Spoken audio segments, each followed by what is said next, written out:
ఇక వనపర్తి జిల్లా పంచాయతీ ఎన్నికల్లో కాంగ్రెస్ నాయకుల అరాచకాలు మితిమీరిపోతున్న ఎన్నికల్లో పోటీ చేస్తున్న ఒక దళిత మహిళను వేధిస్తున్నారు కాంగ్రెస్ లీడర్లు.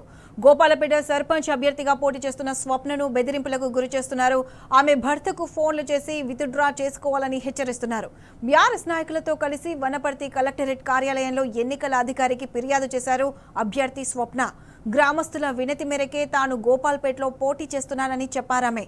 కాంగ్రెస్ నాయకుడు సత్యశీలారెడ్డితో పాటు మరికొందరు ఫోన్లు చేసి పోటీ నుండి తప్పుకోవాలని వార్నింగ్ ఇస్తున్నారని తెలిపారు.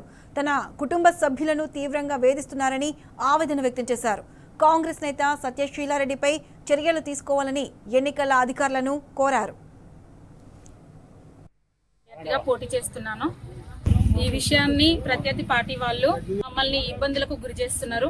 నా భర్తను కూడా సస్పెండ్ చేయడం జరిగింది. ఈ ప్రచారంలో తను అసలు పార్టిసిపేట్ చేయలేదు, అయినా కూడా చేస్తున్నాడు అని చెప్పేసి పాత వీడియోలు ఫోటోలు ఆధారంగా పెట్టుకొని పై ఆఫీసర్ వాళ్ళు మా హస్బెండ్ ని ఇబ్బంది పెడుతున్నారు. అక్కడ హైదరాబాద్ లో తనని ఇక్కడికి రాకుండా చేశారు, నిర్బంధించారు.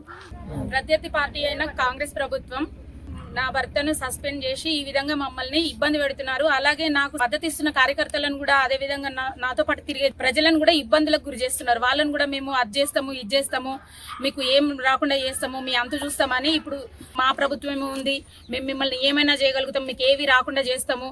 కాంగ్రెస్ నాయకులే మమ్మల్ని ఈ విధంగా ఇబ్బంది చేస్తున్నారు. ఈ విషయంగా మేము నిన్న కలెక్టర్ ఆఫీస్ లో కూడా దరఖాస్తు చేయడం జరిగింది. గ్రామ ప్రజలందరూ నాకు తోడుగా ఉండి నాకు సపోర్ట్ గా ఉండి నన్ను గెలిపించాలని కోరుకుంటున్నాను.